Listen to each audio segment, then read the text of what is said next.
Olá, gente. Me chamo Larissa e hoje estamos aqui em mais um podcast em que o tema de hoje é o Tribunal, a visão de Jesus sobre o julgamento. E, primeiramente, eu queria logo fazer uma pergunta para vocês. O que é o julgamento segundo a perspectiva cristã para vocês? O que vocês pensam a respeito disso? Rapaz, só Deus sabe. Que grande adendo, Ana Cecília. Olha, eu penso assim, eu acho que é o julgamento, certo? Uhum. Eu creio que o julgamento seja uma consequência, entendeu, do que ocorreu no início dos tempos, né? Por conta que o pecado entrou no mundo, a consequência do pecado acaba sendo a morte. Então, Deus enviou o filho dele para que a gente fosse salvo disso, né? Acontecer. Então, o que vai acontecer no julgamento final seria reunir aqueles que reconheceram o Pai e se tornaram filhos para poder se juntar finalmente a ele. Não, mas tipo, sim, concordo, mas só que tipo, o julgamento vai englobar tipo todo mundo, tanto aqueles que reconheceram Jesus, Deus como Pai, quanto aqueles que também foram pessoas ruins, né? Aí é Sim, nesse também. julgamento que ele vai separar, tipo, vai abrir lá, ó, você foi alguém legal, venha comigo. Ah, você foi alguém ruim, vai pro inferno. Tipo isso. Eu acho que não é nem na questão de uma pessoa ser ruim ou não, mas sim, tipo assim, uma pessoa que buscou a Deus, tipo, obedece os seus mandamentos, o conhece e o segue os seus passos, e uma pessoa que, apesar de conhecer, não faz isso, entendeu? Mas não digo ser uma pessoa ruim, não necessariamente, mas que não segue os mandamentos do Senhor, sabe? É que é assim, Ó. tipo, tu pode ser a melhor pessoa do mundo, mas se tu não reconheceu a Cristo como Salvador, é inferno, não tem o que fazer. É, E tipo, eu acho que assim, isso. isso que eu disse Hum. sobre a questão de quem acreditou nele, né, como pai vai pro céu, já é a questão da separação. Se tu acreditou, tu vai pro céu, se tu não acreditou, o que resta pra ti é só O participar pó. ainda do julgamento, só que o teu destino vai ser outro.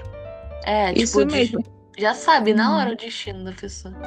E a mesma coisa, tipo, uma pessoa pode ter cometido algum crime na vida dela, mas quem sabe ao longo do tempo ela conhece a Jesus, se arrepende do seu pecado e tal, e começa a viver realmente uma nova vida. Então tem muita chance de mudar a trajetória da vida dela a partir disso, a partir quando, como algum de vocês falou, né, reconhece Jesus como seu Salvador. É Principalmente se verdade. for aquelas pessoas que, por exemplo, antes não conheciam, né, a Jesus, Deus, por causa de alguma coisa, porque ainda hoje, né, tem pessoas que não conhecem da palavra dele, mas, tipo, Pior. depois que a pessoa conheceu, a pessoa reconheceu ele, né, e seguiu, sim, tenta seguir os seus preceitos. É verdade, é verdade. Verdade. No que me foi ensinado, o que vale para o julgamento é a última decisão da pessoa. Antes Tanto da que na própria morte? Bíblia, o arrependimento antes da morte. Tanto que em um versículo que, vão me perdoar, mas eu não vou lembrar agora, da Bíblia diz que nós vamos nos surpreender com as pessoas, com certas pessoas que vão estar no céu, por conta que, pelo menos pelo que me foi ensinado enquanto eu crescia, o que vale é o arrependimento no final da vida de todos os seus atos ruins e também o reconhecimento de Jesus como Salvador no fim da vida. Entendi. Faz. Ó, Eu não ó, lembro. Desculpa. Fala, Cecília. desculpa, mas tipo, eu acho que depois a gente pode verificar esse versículo mesmo, mas de certa forma até faz um pouco de sentido, porque tipo, se a gente for, por exemplo, lembrar da história da crucificação de Jesus, onde tipo, tava lá na beira da morte, Jesus, Barrabás não, mas eram três pessoas. É, dois ladrões, se eu não me engano, e Jesus, né? Aí um deles ficou, tipo, caçoando de Jesus, vixe, tu é mesmo o rei, não sei o que, não sei o que, mas o outro acreditou e pediu perdão e se arrependeu. E aí Jesus lá, mesmo da beira da morte, falou, ó, eu vou te encontrar lá no céu depois. Então até, de certa forma, faz sentido isso que o Gabriel falou, eu concordo. Eu tinha uma dúvida pro Gabriel, é porque, tipo, na minha doutrina, tu é adventista, né? Só. Na minha doutrina é assim, tipo, não é porque tu pecou antes de morrer, por exemplo, que tu vai necessariamente pro inferno. É mais ou menos isso que acontece? Tipo, se tu tomar alguma decisão antes da tua morte, isso pode acabar te condenando? No que eu entendi da crença adventista, porque querendo ou não é algo que vai muito de pessoa para pessoa. Tem pessoas que entendem de uma forma e pessoas que entendem do outro. Só que o que eu entendi nas vezes que falaram sobre esse assunto foi que antes da morte você tem a última chance de se arrepender. Mas dependendo do que você fez na sua vida, de como você foi na sua vida, você poderia ou não ser salvo. Até onde eu entendi é isso, mas eu também não posso dizer com toda a voz do mundo, com toda a razão do mundo, que é isso. Tipo, não necessariamente Beleza, obrigada. você arrepender de tudo assim na hora que tu morre. Mas, tipo, conforme tu vai fazendo as tuas ações ao longo da tua vida, tu ir se arrependendo das coisas que depois de um tempo tu considera e tu vê que realmente não foi legal ter tomado certas atitudes. Alguém tem mais alguma coisa a comentar? Creio que não, acho que a gente pode continuar a Não. conversa. Sim. Só para encerrar assim, é interessante também que na Bíblia tem diversas passagens que falam sobre isso, né? O julgamento final. E o próprio livro de Apocalipse vai falar sobre isso, sobre os sinais do julgamento final. Mas tem uma palavra, uma passagem que se encontra lá em Salmo 9, do versículo 7 ao 8, que eu achei bem interessante, que fala assim: mas o Senhor permanece no seu trono eternamente, trono que erigiu para julgar. Ele mesmo julga o mundo com justiça, julgará os povos com retidão. Eu achei bem interessante essa palavra, porque fala sobre tudo que falamos aqui, né? Que Deus ele vai vir, vai julgar as pessoas, e apesar de Deus ele ser bondoso, Deus ser amor, ele vai fazer justiça com aqueles que cumpriram seus mandamentos, a sua palavra, o seguiram verdadeiramente, e os outros que decidiram negar a ele, né? Não obedecer os seus passos, os seus mandamentos. Eu posso começar o próximo tópico, então, gente? Pode sim. Pode sim. Tá, minha pergunta pra vocês é: vocês acham que Deus é um Deus irado ou um Deus justo? Um Deus justo. Todos Muitas concordam com isso? Sim, Todos, Sim. mas Tipo, eu tenho um ponto a refletir, por causa que depende muito do lado da moeda que você tá.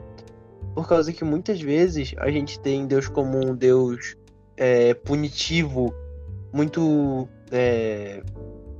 que pega pesado, digamos assim. De uma forma mais chula, vamos dizer que ele é um Deus que pega pesado. Mas a gente, olhando do outro lado da moeda, a gente às vezes olha e pensa, não, isso foi de forma justa. Mas quem sofre nunca realmente acha que foi justo. É porque, Por assim, exemplo- isso... Não, Por- desculpa pode- te cortar. Fala. Pode falar. É porque, assim, de forma geral, na minha opinião, no meu conceito, Deus sempre é um Deus justo. Ele pode ser considerado um Deus irado, na minha percepção, se, por exemplo, ele faz algo em consequência de um ato ruim que você fez. Porque é aquele negócio, nenhuma ação fica sem consequência. Assim, falando em termo de consequência, às vezes você pode ter uma ação que ela realmente traz uma consequência ruim, ou a gente usa o termo consequência, mas às vezes não para querer dizer algo ruim, mas tipo, algo bom. Então, dependendo do que você faça, ele talvez possa ser um Deus considerado irado na sua percepção, porque na hora você não entende. Mas Isso. depois que você passa a entender, você vê que Deus foi justo. E é até tipo uma hipocrisia de certa forma, porque quando a gente, por exemplo, acontece algo ruim com a gente é a vítima. Aí quando, sei lá, acontece algo ruim com a pessoa que fez a gente de vítima, a gente fica, foi justiça divina, Deus interviu por mim, não sei o quê. Mas aí quando é a gente que faz algo errado pra outra pessoa e a gente paga a consequência dos nossos atos, né? Tipo, pra outra pessoa ou alguma ação errada no geral, e aí a gente ter que sofrer essa consequência, a gente fica, ai meu Deus está sendo muito injusto comigo, o que eu fiz pra merecer isso? Ele não está me tratando da forma que eu mereço, eu sou filha dele, eu não posso passar por uma situação dessas. Então é tipo, é a primeira lei de Newton, toda ação gera uma reação. Só que, como a Eva falou, depende de qual lado da moeda que a gente tá, né? E se eu disser pra vocês que Deus é as duas coisas? Deus é amor. Como assim? É porque agora eu vou introduzir aqui um conceito que eu estudei esses dias. Eu estava estudando a Bíblia e foi algo que eu nunca tinha parado para analisar realmente, porque eu estava no seminário, que eu faço seminário numa igreja, e, gente, vocês sabiam que ira não é um pecado? Jogou a bomba. Disserte Alguém sobre. aqui sabia disso? Não. Não. Pra mim é, Existe sei um lá, versículo algo na horrível. Bíblia que... Quer falar, Cecília? Não, só fiz um comentário mesmo. Tá. Existe um versículo na Bíblia que fala bem assim: contanto que você brigue, por exemplo, com a sua mulher, com o seu marido, você não pode dormir brigado com ele. Antes do sol se pôr, você tem que fazer as pazes com ele. E o que acontece? O sentimento da ira não é algo pecaminoso, porque é um sentimento humano. Então, o que acontece? Assim como eu sinto tristeza, tristeza é pecado? Não. Alegria é pecado? Não. O que acontece? O problema da ira é as coisas que ela nos leva a fazer, entendeu? O problema são as consequências daquilo se você não tiver domínio próprio sobre ela. Pior. E o pior é que, Então, tipo, sobre raiva, quase ninguém tem domínio próprio. pois é, no caso, a ira seria algo que, tipo, olha, tudo bem acontecer. Jesus mesmo, se vocês pararem para pensar, vocês acham que Jesus, quando ele foi naquele mercado que estava tendo na igreja e destruiu tudo, vocês acham que ele não tá virado? Com certeza ele devia estar Pois é. por Verdade. Então, aqui. Jesus pecou por causa disso? Não. Não. Exatamente, Jesus foi o único ser humano perfeito que pisou nessa terra. Então, o que acontece? A ira de Deus existe, a gente pode ver a ira de Deus se manifestando de maneiras diferentes na Bíblia, de várias formas. Por exemplo, a gente estudou isso mesmo na sala de aula, quando foram destruídas duas cidades, Sodoma e Gomorra, certo? Isso, a professora explicou Sim. mesmo. Olha, quando foi destruído Sodoma e Gomorra, aconteceu por consequência de não haver uma pessoa justa naquela cidade. A maneira que o pecado se manifestava já era algo assim meio que, vamos dizer, de maneira incontrolável. Aí, alguém aqui, eu vou trazer esse subtópico. Alguém aqui acha que Deus foi injusto por ter destruído aquela cidade? Não. Não. Alguém consegue entender por que algumas pessoas se sentiriam assim, dessa maneira? Como assim? Se sentiriam Injustiçadas? injustiçadas? Sim, porque, vamos lá, Deus destruiu aquelas cidades, mas aquelas pessoas não tinham a oportunidade de ter uma redenção, alguma coisa do tipo? Por que que Deus não agiu em prol daquelas pessoas para elas se arrependerem? Eu creio, eu não tava naquela época pra saber ao certo, mas eu creio que com certeza elas deviam ter tido alguma oportunidade, porque assim como havia aquele homem e a sua família, que eram as únicas pessoas justas da cidade, eles pegaram aqueles princípios que eles aplicavam na vida deles de algum lugar. Então, assim como eles conseguiram ter contato com a palavra divina, contato com as leis de Deus, eu acredito que as outras pessoas da cidade também poderiam ter tido esse contato. Então, eu creio que elas tiveram esse contato, mas escolheram as coisas do mundo, que era algo mais gratificante, algo mais fácil a curto prazo. Mas depois sofreram as consequências, tendo suas vidas e sua cidade destruída. Fora que É a exatamente cidade isso. deles não foi exatamente destruída exatamente. Por exemplo, eles tiveram um certo tempo para, assim, tentar se redimir e tudo mais. Porque, assim como a ira, né, a gente acabou de debater que é um sentimento humano e tudo mais, quando a gente peca, é uma escolha nossa, se a gente vai continuar pecando ou se a gente vai mudar essa nossa atitude.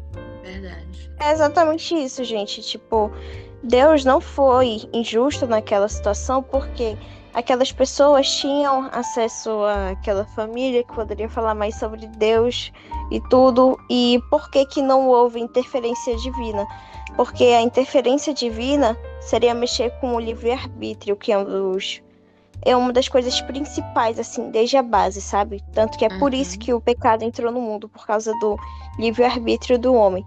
Então, é isso que eu queria introduzir aqui, que Deus, sim, é um Deus irado, né? Porque a gente pode observar a ira de Deus, e a gente pode também observar que Deus é um Deus justo, porque ele vai julgar, só que ele não vai julgar de maneira que ele não analise todos os fatores que possam levar uma pessoa a talvez não conhecer a palavra dele. Ele vai primeiro dar a oportunidade dessa pessoa observar o agir de Deus para depois conseguir julgar ela. Faz sentido. É uma boa observação. Mais algum comentário? Eu posso puxar o terceiro tópico?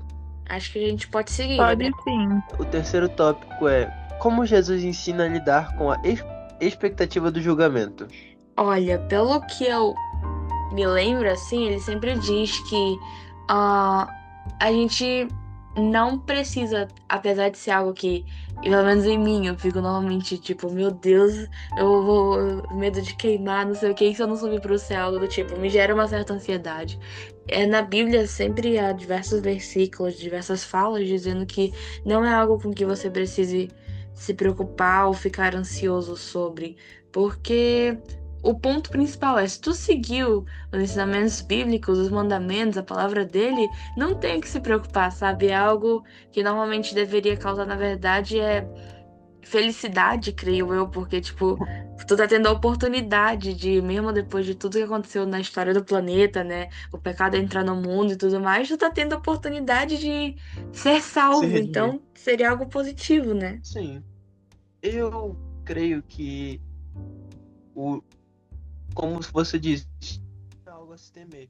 O julgamento é simplesmente algo que, se você tá de consciência limpa, você não precisa temer de forma alguma. E por mais que você não esteja de consciência limpa, é algo que você pode mudar. Então não é algo ao que se deve ter medo. Olha, eu acho que esse tópico é algo muito legal, porque assim, é algo que traz muita ansiedade, algo que traz muita incerteza. Uma das coisas que mais é debatido na igreja para as pessoas que estão fora, que chama atenção, é a questão do juízo final, sobre como vai ser o juízo final, sobre o que vai acontecer, de que maneira o agir de Deus vai se manifestar. Então, eu acho que Deus, Jesus, as pessoas que foram inspiradas na Bíblia para falar sobre isso, sempre trazem a questão de que Jesus é o nosso advogado diante de Deus. Então, assim, todo mundo vai prestar conta daquilo que fez em vida, das obras, se tu acredita em salvação por obras, das atitudes. Então, por ele já ter pago o preço lá na cruz, acaba o que a gente tem que fazer realmente é só a nossa parte. Mas uma coisa que eu acho muito engraçado é que as pessoas dão muita atenção pro juízo final na questão dos fim dos tempos mesmo, quando Jesus retornar à Terra. Só que tem que tomar muito cuidado com esse tipo de pensamento, porque vai ter o juízo final. E quando vai ser o teu juízo final? A gente não sabe o dia de amanhã. Tu pode morrer amanhã. Como é que tá a tua consciência? Tu vai esperar Jesus voltar para tomar algum tipo de ação? Então eu acho bom que quando for tratada essa questão do juízo final, sempre trazer isso. Cada um aqui, se a gente não tiver o privilégio de ver a vinda de Jesus, vai ter que ter o seu próprio juízo final. Então é aquele negócio, a Bíblia diz, vigiar e orar. E primeiro tu tem que vigiar e depois tu tem que estar sempre em comunicação com Deus, tu tem que manter um relacionamento com Ele. Então é isso que eu penso. Então, basicamente, nosso julgamento, nosso juízo final é todo dia, né? Porque todo dia a gente tem decisões na nossa frente. Todo dia a gente tem a decisão de fazer algo certo e algo errado. Assim, também é interessante, né, que essa questão, ela já vai trazer aquele tipo de pergunta. Mas será que eu tenho que ter temor ou medo do Senhor? Que a gente fica se perguntando, né? Será que temor e medo são a mesma coisa? Será que são diferentes? O que vocês acham? É muito diferente, na verdade. Eu. Só um segundo. Deixa eu pegar minhas anotações aqui. Blá, O blá. temor. Ah, o temor se define ao respeito. Por mais que em muitos outros pontos da Bíblia ele possa ser usado como medo, a palavra temer seja usada como medo, quando se trata de temer a Deus, o temer que ele se refere é o temer de respeitar, de simplesmente fazer algo que a Bíblia manda por respeito a Deus, e nada mais que isso. Por exemplo, o temor do Senhor é o princípio da sabedoria e o conhecimento do santo e o conhecimento do santo é o entendimento. Provérbios 9:10. Isso fala sobre o temor de respeito. Enquanto em Isaías 41:10 temos o versículo: Não temais, pois estou contigo.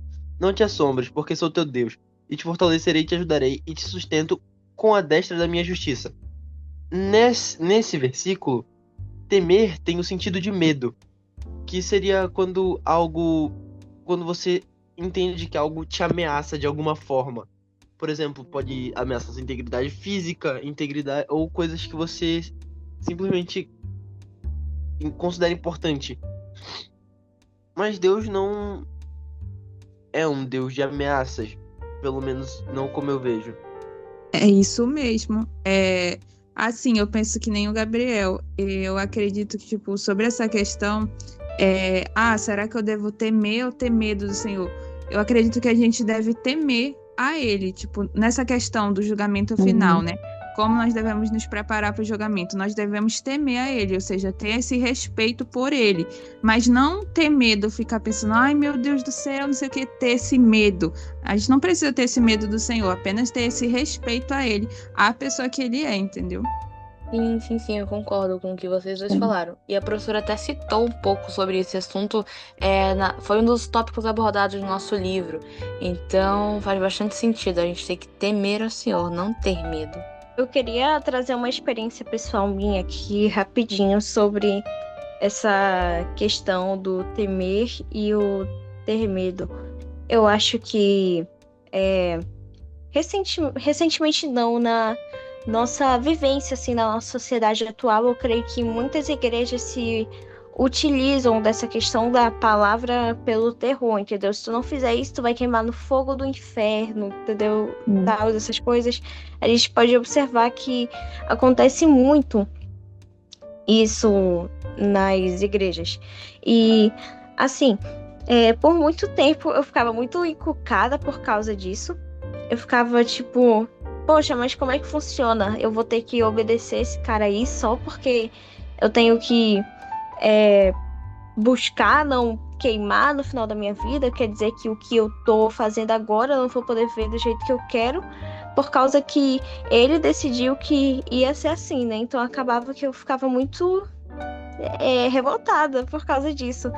E por outras interpretações ruins da Bíblia também.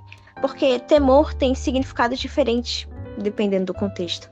E a gente pode ver que muitas coisas na Bíblia são levadas para outros tipos de interpretação. E era o que eu achava que acontecia com isso. Porque temor pode significar medo também, se tu olhar no dicionário. Mas também pode significar reverência, depende do contexto. E era algo que eu não sabia. Então, acabava que eu levava isso para um lado muito de tipo, meu Deus, olha esse Deus aí. Um exemplo de interpretação errada que eu tinha da Bíblia. Lá em Gênesis, no comecinho já, né? Primeiro livro da Bíblia. Tinha a questão de, por exemplo, quando Deus foi falar com Adão e Eva sobre as consequências de seus pecados. E o que eu achava nesse começo, o que foi me ensinado por uma pessoa que, meu Deus, eu não sei o que essa pessoa tava na cabeça dela. Ela falou que Deus amaldiçoou Adão e Eva no começo da Bíblia, quando ele declarou que a mulher teria sofrimento na gravidez, e quando declarou que o homem teria que sofrer, né, e trabalhar, tudo. Aí eu ficava tipo, olha, quer dizer que estão deturpando essa parte aí da Bíblia, que nem tô deturpando essa outra, entendeu? E era assim que eu pensava, até que eu percebi que é tudo questão de perspectiva. Eu acho que a Bíblia é um livro muito imenso, tem que ver realmente vários pontos de vista, porque senão tu se perde. E é aquele negócio, tem que vigiar muito, porque pra tu ter uma interpretação errada desse livro aqui não é difícil.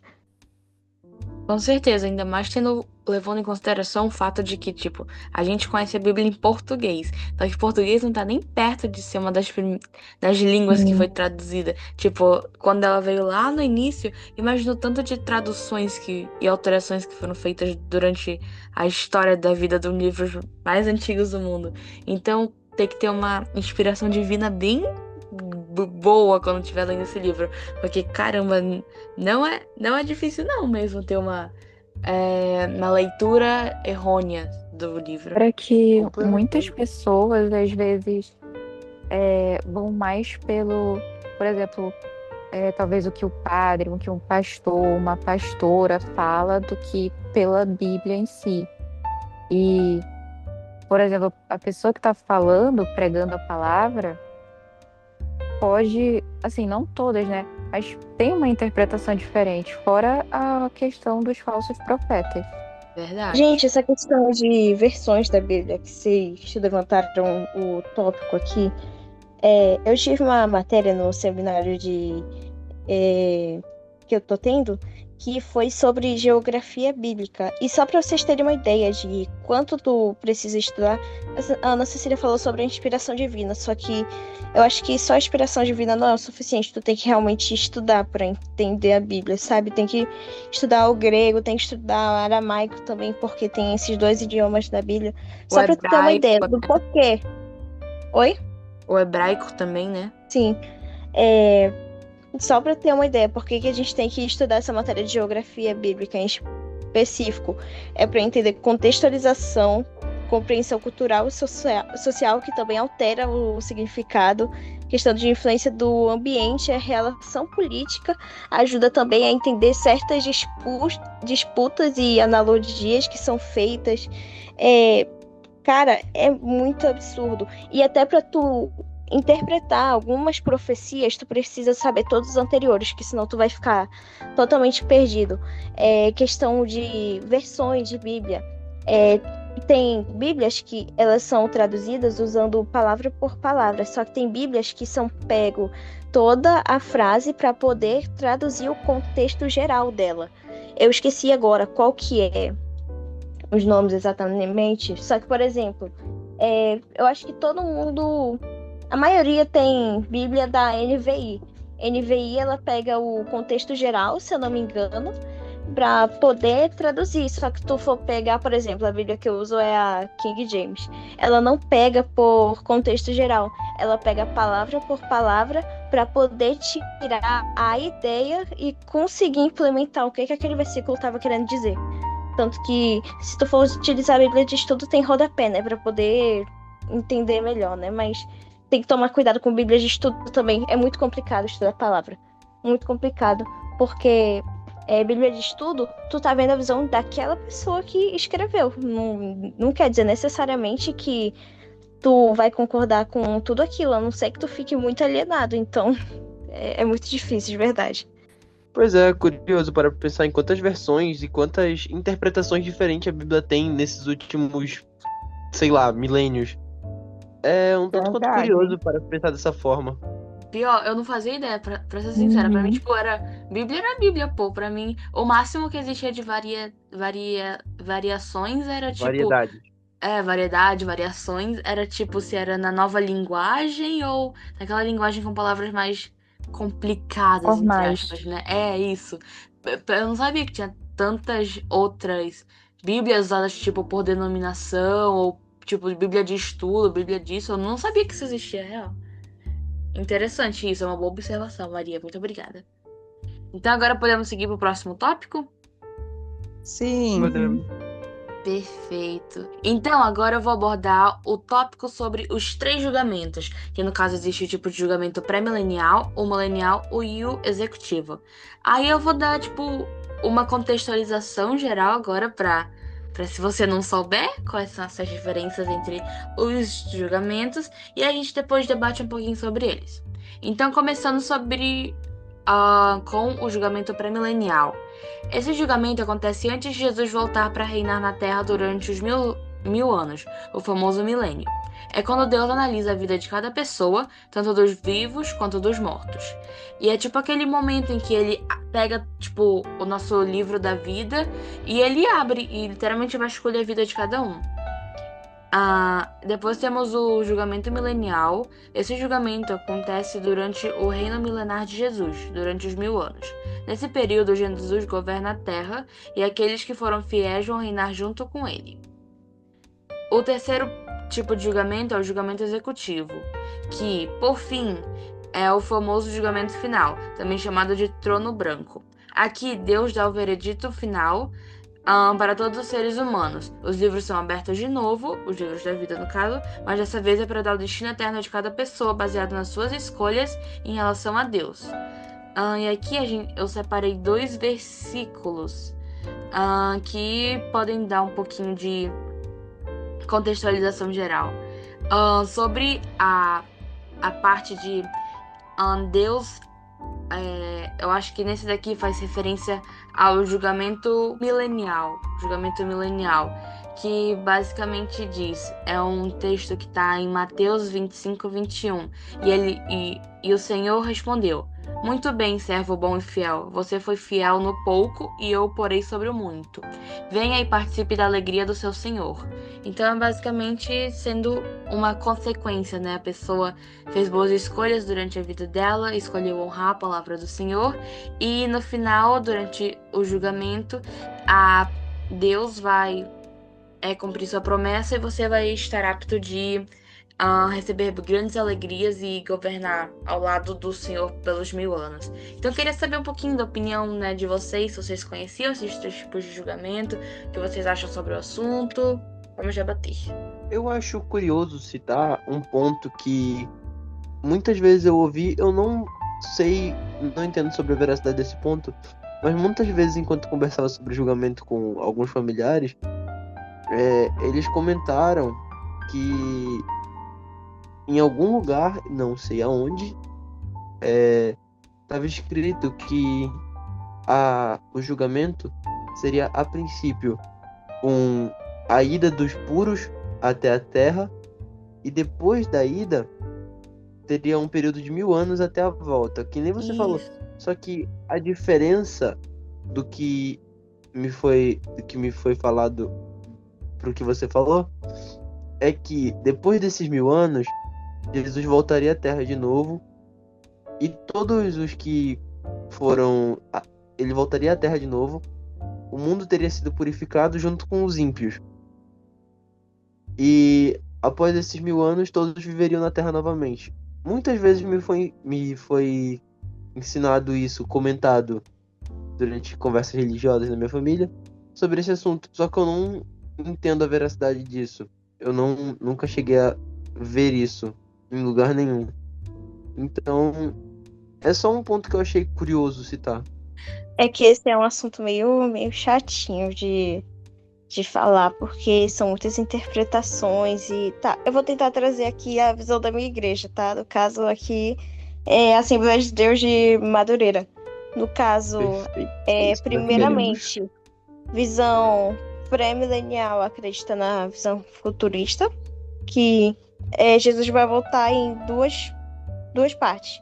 No caso, ele vai arrebatar a igreja, vai levar quem está salvo para o céu, e isso vai ocorrer antes da tribulação. Então, no caso, eu errei o nome, tá? No caso, a igreja é pré-tribulacionista, a minha. Aí, a segunda parte seria que depois de 7 anos, ele vai voltar com a igreja para poder reinar sobre a terra. Aí, depois do arrebatamento, o que acontece? Vai começar a grande tribulação, que vai ser um período de 7 anos, entendeu? Vai ser de guerra, fome, perseguição, e vai ter a questão do juízo de Deus, a questão do selo das trombetas, e as taças vão ocorrer com as pessoas que ficaram aqui. Enquanto isso, a igreja vai estar no céu, recebendo as recompensas, e vai estar participando bodas do Cordeiro, alguma coisa assim. Vai estar participando das bodas do Cordeiro, tem esse certo nome aí. Depois da tribulação. Depois da tribulação, Jesus vai voltar para poder acabar com o anticristo e salvar Israel, porque Israel, gente, tem essa questão aqui, tá? Que Israel tem que prezar muito por lá, tanto que na Bíblia fala que a gente tem que orar por Israel, porque enquanto Israel não progredir, meio que a nossa terra aqui não vai também. Então, tipo, a gente tem que orar sempre por Israel e prezar por lá, porque é uma meio que uma terra prometida lá, vamos dizer assim.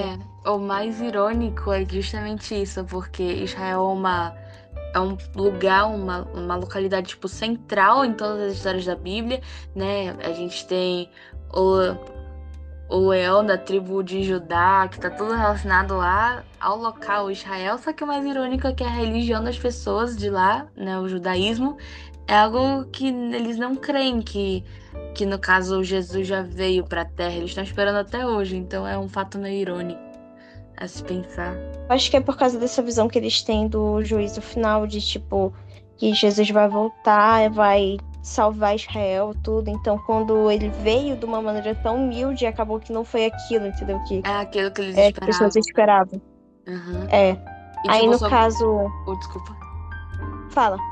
É que, tipo, sobre o que tu tinha comentado até, é que, tipo, vai ser um período na Terra de caos e tal, mas aí enquanto outras pessoas vão estar, tipo, os que foram arrebatados, se não me engano, que você falou, vão estar vivendo num momento, assim, com as bodas do Cordeiro. Eu até havia separado um versículo também da Bíblia, que tá em Apocalipse 20,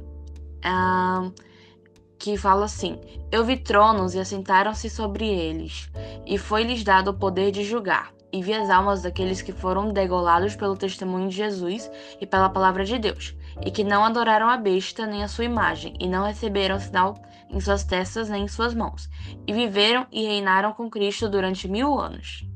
Só um versículo assim bem reflexivo, bem poético. Aí, no caso, essa questão dos 1000 anos, lá na igreja, eles não acreditam que a igreja vai estar aqui na Terra ainda passando por essa questão, né, da fome, da perseguição. Acredita que a igreja ainda vai estar no céu, por isso que não vai sofrer essa consequência dos 1000 anos. Eu acho que eu estou explicando de maneira meio confusa, mas é porque é realmente confuso. Eu mesma me embolo explicando. Aí, no caso, depois da tribulação, né? Jesus vai voltar, né, para poder acabar com o anticristo e salvar Israel, como eu estava dizendo anteriormente. E ele vai fazer o julgamento das nações. E eu queria trazer um tópico também que eu acho interessante, é que Israel meio que foi uma terra perdida, né? Porque por muito tempo o pessoal não tinha terra, essas coisas. E pra tu ver, enquanto as pessoas que eram as prometidas não estavam naquela terra, foi invadida, passou por vários governos, impérios e nunca prosperava. Só que quando a direção tá realmente voltada para aquilo que é o que Deus quer, vem progredindo muito. Tanto que é só tu ver, cara, Israel hoje em dia é uma das maiores potências que a gente tem no mundo. Então, eu só achei interessante trazer isso aqui pra gente ver como é algo bíblico realmente que se cumpre na nossa vida. Mas alguém tem mais algo a adicionar ou nós já podemos passar para o próximo tópico? Eu acho que foi bem discutido, mas eu acho que já podemos passar para o próximo tópico. Alguém mais? Acho que Larissa, sim. Eva? Não tenho nada a comentar. Eu, assim, concordo com tudo que vocês discutiram aí. Então, e eu achei interessante que eu não sabia que tinha essas divisões, né? É pré-milenial, Isso. Julgamento pré-milenial, milenial, eu não sabia. Então, Isso, agora que são vocês 3. explicaram direitinho, deu pra eu entender mais, clarear mais essas ideias na minha mente. Então, obrigada. Perfeito. Agora podemos prosseguir então para o último tópico, né, com a Eva. Vamos falar sobre o quê? Hablar. Gente, puxando mais um assunto pra gente finalizar. Julgamento. Vocês consideram pavor ou esperança? Assim, como julgamento Na mesmo, o final. minha honesta opinião, é uma esperança para todos aqueles que sabem que estão seguindo o caminho perante as leis de Deus. Mas é um temor total para quem acha que tá fora das leis de Deus, que acredita que tá fazendo coisas erradas. Pessoas com consciência limpa, na minha opinião, não tem o que temer, por causa que Deus não vai ser injusto e punir os que estão seguindo o que ele nos pede para seguir. Porém, ele, como a gente já comentou antes, ele é um Deus justo. E quem fez por onde terá a punição que merece. Eu acho que é uma esperança, é algo positivo, né? Justamente como o Gabriel falou, aqueles que realmente estão. Tem gente que tá vivendo por esse momento, né? Eu acho, não tenho certeza se nossa geração vai conseguir ver a volta de Jesus ou se serão nossos filhos, netos, bisnetos, não sei. Mas eu acho que é como o Gabriel mesmo falou, pra quem seguiu o propósito divino da Bíblia, é uma esperança, tipo o sonho da vida. Meu Deus, tomara que Jesus volte pra eu ir pro céu, sair desse inferno aqui da terra.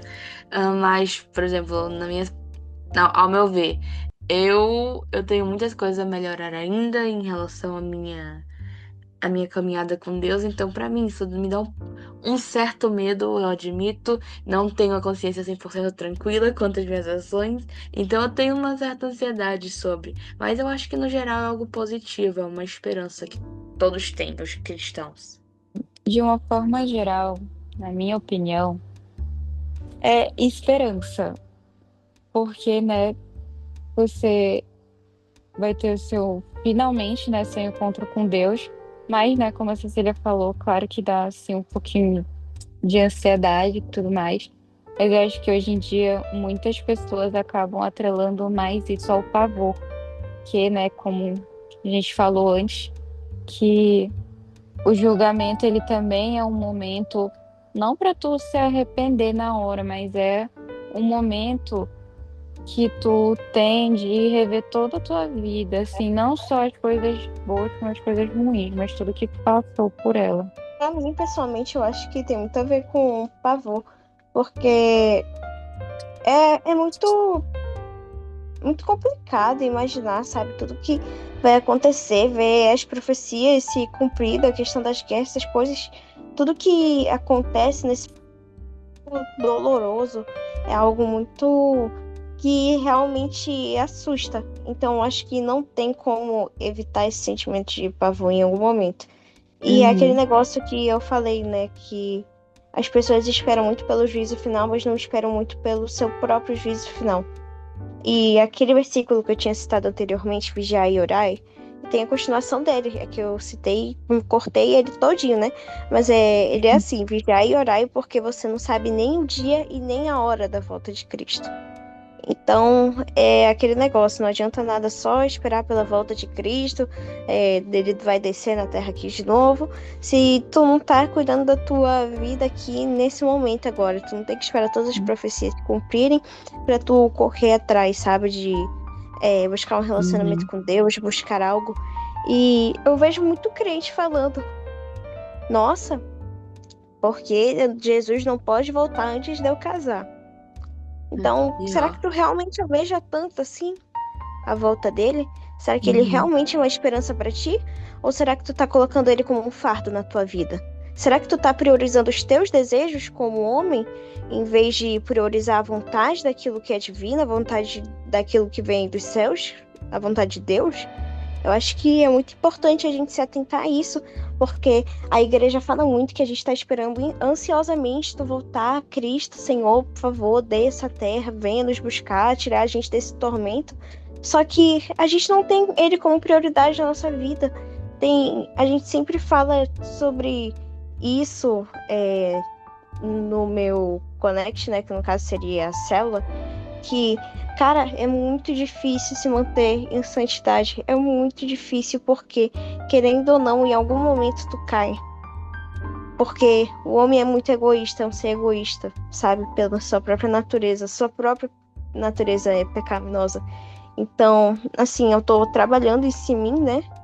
Porque eu fico muito nisso. Tipo, será que eu realmente ia gostar mesmo se Jesus voltasse amanhã, porque eu fico pensando, sabe, como eu sou tão apegada àquilo que é material, àquilo que a vida nos proporciona, sendo que o que Deus tem a nos proporcionar é algo bem maior. Eu fico apegada aos meus próprios desejos, sendo que o propósito que Deus tem para cada um de nós é algo bem maior, é algo que vai nos trazer muito mais satisfação do que a gente possa imaginar.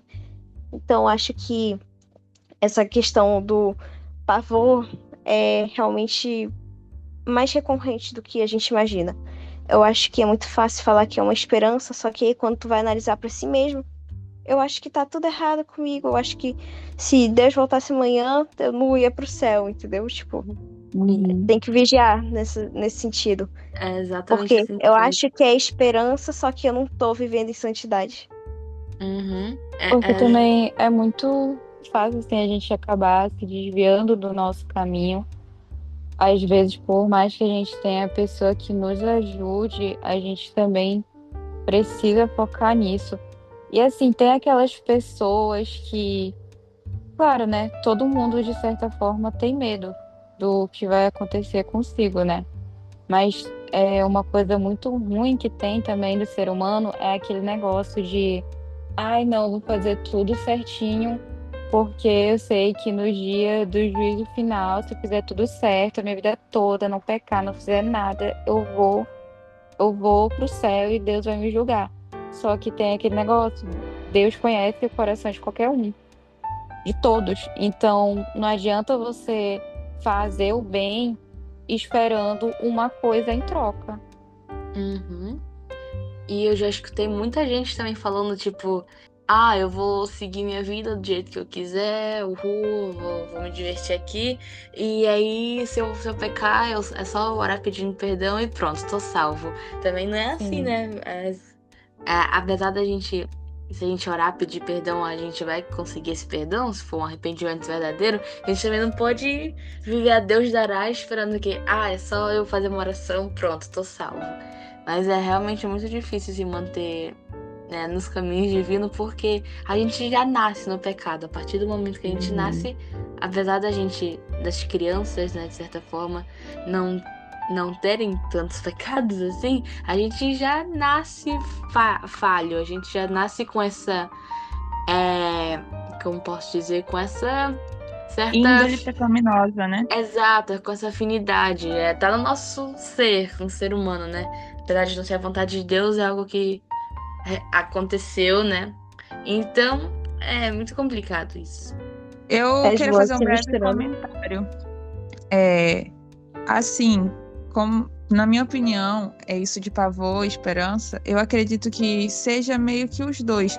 Porque eu entendi o que, por exemplo, quem falou esperança quis falar, entendi o que a Maria quis falar, mas eu acredito também que seja os dois, porque como a Maria falou, né, querendo ou não, dá um pavor, né, vamos ser sinceros, dá um pavor, porque vendo as profecias do Apocalipse mesmo, a gente fica, meu Deus, escandalizado, sério que isso vai acontecer? Só que assim, se a gente confiar no Senhor, né, sim, se a gente confiar no Senhor e crer, não, o Senhor vai me livrar dessas coisas, eu confio nele, eu estou seguindo o caminho dele, eu sei que ele vai me livrar dessas coisas, então a gente se mantém, né, mais calmo e mais firme nisso, mas dizer que não dá pavor, aí realmente não, né, dá um medo, mas a gente tem que, mas eu também acredito que a gente tem que ter a esperança, que a gente deve ter a esperança de que Cristo vai voltar, e que claro, né, se a gente for com ele, vai ser um momento maravilhoso, um momento que todos esperam por isso, porque na Bíblia tem diversas passagens que falam que quando nós subirmos com o Senhor, esse corpo aqui que nós temos, todas as coisas materiais vão ficar, né? Só iremos subir a gente mesmo, e não é nem nesse corpo, é num corpo transformado que Deus irá nos dar com novas vestes, e lá não haverá morte, lá não haverá choro, nós vamos estar lado a lado ao Senhor, então com certeza vai ser um momento maravilhoso, né? E até nós, os nossos nomes, né, que nossos pais nos dão quando a gente nasce, não vai ser mais o nosso mesmo nome, eu não vou mais ser a Ana, tu não vai mais ser a Larissa. Então a gente literalmente não leva nada. Acho que é isso, né? Professora, muito obrigado por ter assistido até aqui, foi mal, a gente passou só um pouquinho do tempo. Só um pouquinho, professora. Só um pouquinho. Mas é porque aqui nós somos todos de alguma religião diferente, todos cristãos, mas de alguma denominação, obrigado. Isso. Alguma denominação diferente. Então não tinha como ser algo rápido, porque todos têm uma opinião que pode até levar a mesma coisa, mas é diferente em vários aspectos. Então não tinha Sim, como a gente ser verdade. rápido. E esse assunto, querendo ou não, é muito extenso. Tipo, a gente poderia ficar mais horas e horas debatendo, porque tem muitas, não só opiniões, mas tem muitas coisas que a gente pode pensar a respeito. Uhum. Muitas ideias. Verdade. Então é isso. Obrigada. É isso. Tchau, tchau. Até a próxima. Tchau. Até Tchau. mais.